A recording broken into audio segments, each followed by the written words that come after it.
வணக்கம்.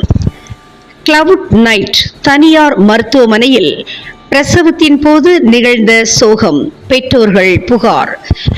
குழந்தை பிரசவத்தின் போது ஏற்பட்ட குளறுபடி காரணமாக குழந்தை கோமா நிலைக்கு சென்றுள்ளதாக பெற்றோர்கள் குற்றம் சாட்டியுள்ளார்கள்.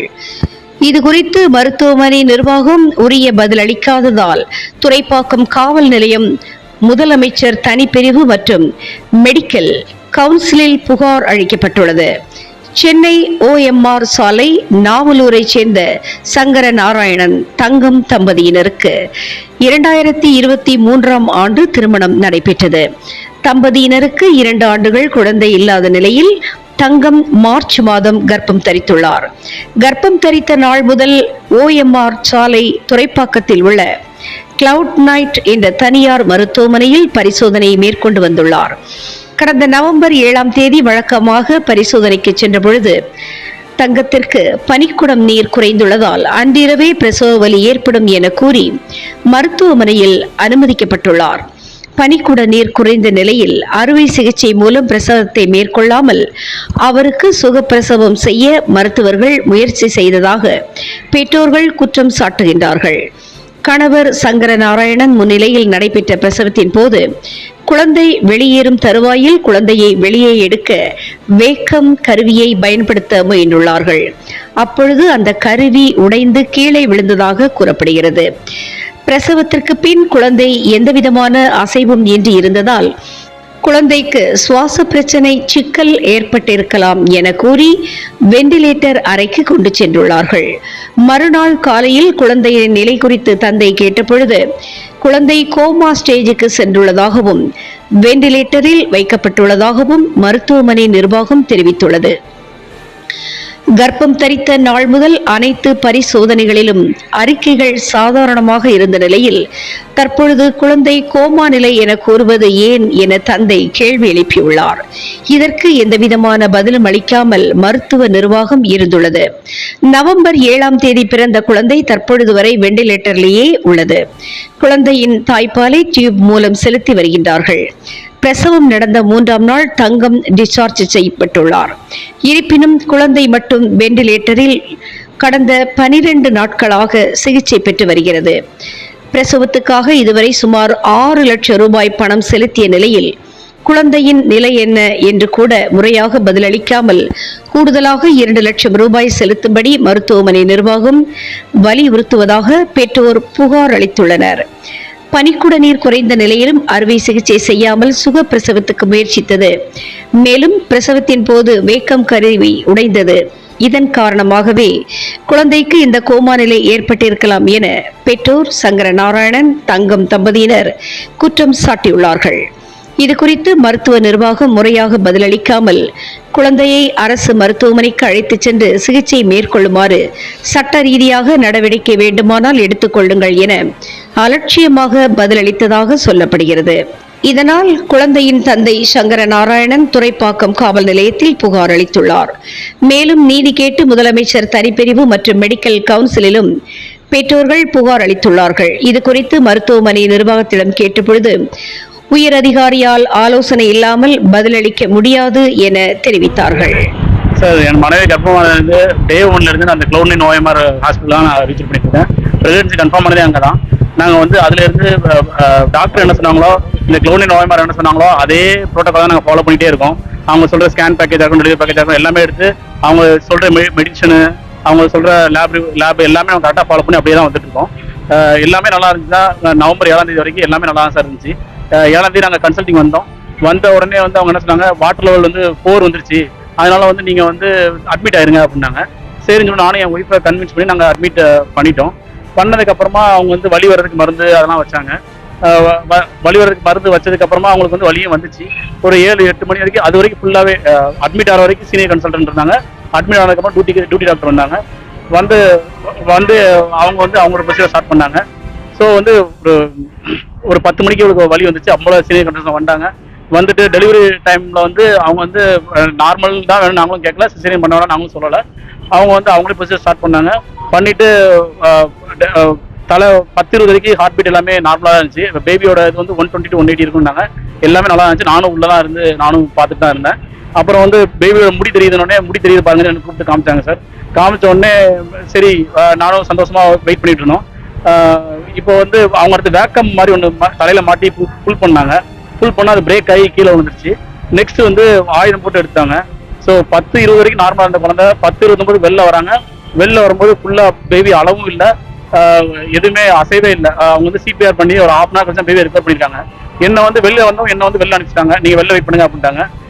கடைசி வரைக்கும் எங்களுக்கு பேபியோட நிலைமை என்னாச்சுன்னு தெரியல. அன்னைக்கு நைட்டு 2 மணிக்கு தான் சொல்றாங்க இந்த மாதிரி உங்க பேபி வந்து சிக்கா இருக்காங்க, எல்லாம் இன்னும் வந்து ட்ரீட்மெண்ட் போயிட்டு இருக்கு, 24 மணி நேரத்தை அப்டேட் பண்றோம் அப்படின்னு சொல்லி ஒவ்வொரு மணி நேரமா எக்ஸ்டெண்ட் பண்ணிட்டே போறாங்க. ஒரு 3 நாள்ல வந்து நான் கொஞ்சம் டெக்னிக்கா ஆளை கொஞ்சம் உள்ள கொண்டு வந்தோடனே திடீர்னு வந்துட்டு இல்ல நீங்க வந்து கவர்மெண்ட் ஹாஸ்பிட்டல் கூட்டு போங்க குழந்தைய அப்படின்னு சொல்றாங்க. இப்போ இன்னும் அங்கே ட்ரீட்மெண்ட் போயிட்டே தான் இருக்கு. நாங்கள் வந்து அவங்க கவர்மெண்ட் ஹாஸ்பிட்டல் கூட்டு போய் எங்களை இன்ஸ்ட்ரக்ட் பண்ணிட்டு இருக்காங்க.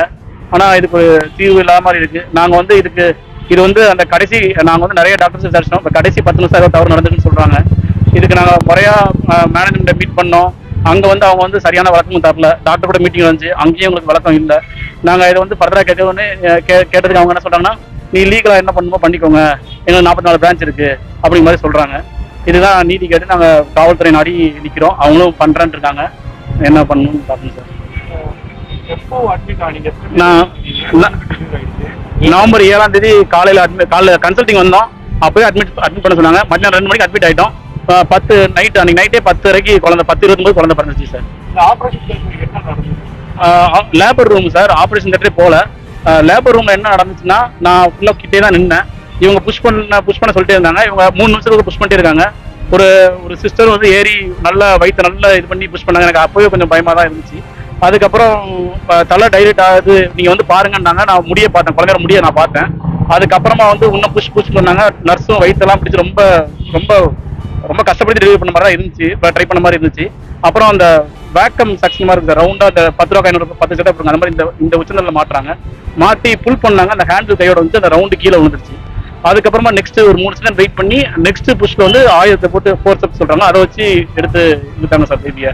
அதுக்கப்புறம் பிறக்கும் போது அவன் அழல, அவன் அப்படியே கொஞ்சம் நிறமே வெளியில தான் இருந்தாங்க பிறக்கும் போது. அதுக்கப்புறம் ஆமா சார், அன்னைக்கு நம்ம 7ஆம் தேதி முதல்ல நம்ம ஸ்கேன் ரிப்போர்ட், பிளட் டெஸ்ட் எல்லாமே பண்ணாங்க சார். எல்லாமே நார்மல். பேபி முதல்ல வயிற்றுல கிக் பண்றாங்க, எல்லா ஆக்டிவிட்டி இருக்கு சார். இப்போ வந்து மூளையில அடிபிடிச்ச HI ஸ்டேஜ் 3ன்னு சொல்லிட்டு அவன் கையை அசைக்கலாம், எதுவுமே பண்ண மாட்டேங்கிறாங்க சார். எல்லாமே நல்லா இருக்குன்றாங்க. மூளையில இருந்து நோட்டிபிகேஷன் போகாம அவன் வந்து கை கால அசைக்காம அப்படியே இருக்கான் சார். இப்போ 12 நாள் ஆகுது சார், அவன் அப்படியே கிடக்கான் சார். இப்போ NICUல தான் சார் வச்சிருக்காங்க. இது வரைக்கும் பிறந்ததுல இருந்து 12 நாளா இப்போ அங்கே தான் சார் வச்சிருக்காங்க. அது எதுவுமே சொன்னோம் சார். நம்ம மேனேஜ்மெண்ட் ரீச் அவுட் பண்ணியாச்சு, டாக்டர் ரீச் அவுட் பண்ணியாச்சு. அவங்க சரியான வழக்கமே தரல. எங்க நினைச்சா தெரிலன்றாங்க சார். அவங்க துரப்பாக்கம் J9 போலீஸ் ஸ்டேஷன்ல கம்ப்ளைண்ட் கொடுத்துருங்க சார். அவங்க அதுக்கு தகுந்த மாதிரி இப்போ ஆக்ஷன் எடுப்போம் அப்படின்ற மாதிரி சொல்லியிருக்காங்க. நான் இன்னும் காவல்துறையோட இதுக்காண்டி காத்துட்டு இருக்கேன் சார். இந்த மாதிரி மில்க் பாட்டில், இந்த பம்ப் பாட்டில்ல பம்ப் பண்ணி இந்த மாதிரி டெய்லி கொண்டு போய் ஹஸ்பண்ட் கொண்டு போய் கொடுத்துட்டு வராங்க. இப்போ நான் அப்போ பேபி போய் பார்ப்பேன். ஸோ இப்போ என் பேபி எந்த மூமெண்ட்ஸ் எல்லாமே எல்லாம் அப்படியே இருக்குது. என்னப்பா ஒன்றும் புரியல. குழந்தைய சந்திக்க விட்டுறாங்க. ஃபாதர் மதர் நாங்க 2 பேர் மட்டும்தான் சந்திக்க விட்டுறாங்க, வேற யாரும் அலோட் கிடையாது. இல்ல மூமெண்ட்ஸ் எல்லாம் ரொம்ப கம்மியா இருக்குது.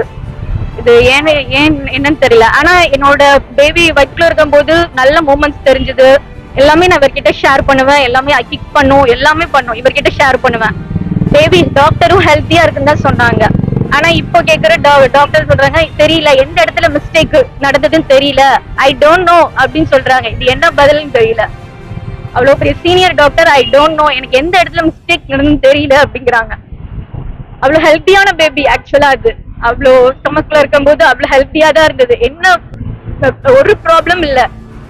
நீ 3 kg அது வாட்டர் லெவல் கம்மி ஆயிட்டுன்னு சொல்லி சிசேரியன் தான் கொண்டு போவாங்க. நார்மல் டெலிவரி ப்ரொசீஜரை ஸ்டார்ட் பண்ணி நார்மல் டெலிவரி அப் பண்ணிட்டாங்க. எனக்கு அந்த பேபி இன்னும் நான் கையில கூட நான் வாங்கல. என்னோட ஹைட்டுக்கு நார்மல் டெலிவரி போய் சூஸ் பண்ணியிருக்கிறாங்க. பிக் பேபி ஒவ்வொரு தடவை கன்சல்டிங் வரும்போது டாக்டர் என்கிட்ட சொல்றது உனக்கு அது பிக் பேபி அப்படின்னு தான் சொல்லுவாங்க. இப்ப சொல்லிட்டு லாஸ்ட் நேரத்துல எனக்கு இப்படி நார்மல் டெலிவரி ப்ரொசீஜரை போய் ஸ்டார்ட் பண்ணி நார்மல் டெலிவரி பண்ணிட்டாங்க. அதே மாதிரி நைட்டு 10 o'clock அந்த சீனியர் டாக்டர் வந்து நாங்க ஃபர்ஸ்ட்ல இருந்து கன்சல்டிங் வரோம், நைட்டு 10 o'clock தான் வர்றாங்க இந்த லேபர் வார்டுக்குள்ள. அட்லீஸ்ட் 9 மணிக்காவது வந்து அசம்பிள் ஆகி எனக்கு என்ன நார்மல் டெலிவரி பண்ணலாமா, என்ன சர்ஜரி பண்ணலாமான்னு என்கிட்ட கேட்டிருக்கணும். நைட்டு கரெக்டா 10 மணிக்கு டெலிவரினா 10 மணிக்கு வந்து நிக்கிறாங்க அந்த டாக்டர். 7ஆம் தேதி வந்து இவங்க அட்மிட் ஆயிருக்காங்க ஆக்சுவலா டெலிவரிக்கு. ஃப்ரம் பிகினிங்ல இருந்து டே 1ல இருந்து இங்க தான் இருந்திருக்காங்க. பிரெக்னன்சி கன்ஃபார்ம் ஆனது இங்க தான் எடுத்துருக்காங்க. ஸோ என்ன சொல்லிக்கிறாங்கன்னா பேக்கேஜ்லாம் எடுத்தீங்கன்னா டெலிவரி வரைக்கும் உங்களுக்கு எல்லாமே இங்கே பண்ணி தரோம்னு சொல்லிக்கிறாங்க. அதை நம்பி இங்க இவங்க எடுத்துருக்காங்க. ஆக்சுவலா இந்த ஹாஸ்பிட்டல் பாத்தீங்கன்னா நேச்சுரல் டெலிவரிக்கு நார்மல் டெலிவரிக்கு ஒரு ஃபேமஸான இன்ஸ்டியூஷன், ஒரு ரெப்யூட்டடான இன்ஸ்டியூஷன். ஸோ அதை நம்பி நம்ம கிளைண்ட் இங்க வந்திருக்காங்க. என்ன பண்ணிருக்காங்க, 7ஆம் தேதி வந்து பிளட்ல அந்த வாட்டர் லெவல், வயிற்றுல இருக்க வாட்டர் லெவல் வந்து 5 to 25 தான் இருக்கணும் நார்மல் டெலிவரிக்கு. ஆக்சுவலா அது கீழே போச்சுன்னா கிரிட்டிக்கல். அந்த கிரிட்டிக்கல் இருக்கும்போது 0.4 இருக்கும் போதும் இவங்க ஹாஸ்பிட்டல் டெபுடேஷனுக்காக ஒரு சி செக்ஷன் பண்ணக்கூடிய ஒரு கேண்டிடேட்டை நார்மல் டெலிவரி பண்ணியிருக்காங்க. டிஸ்பைட் ஆஃப் தட் தான் வந்து இந்த HIEன்னு சொல்லிட்டு ஒரு இது இருக்கு, ஸ்டேஜ் 3. அதுல என்ன ஆகும்னா பிரெயின் செல்ஸ்ல ஆக்சிஜன் சப்ளை இருக்காது.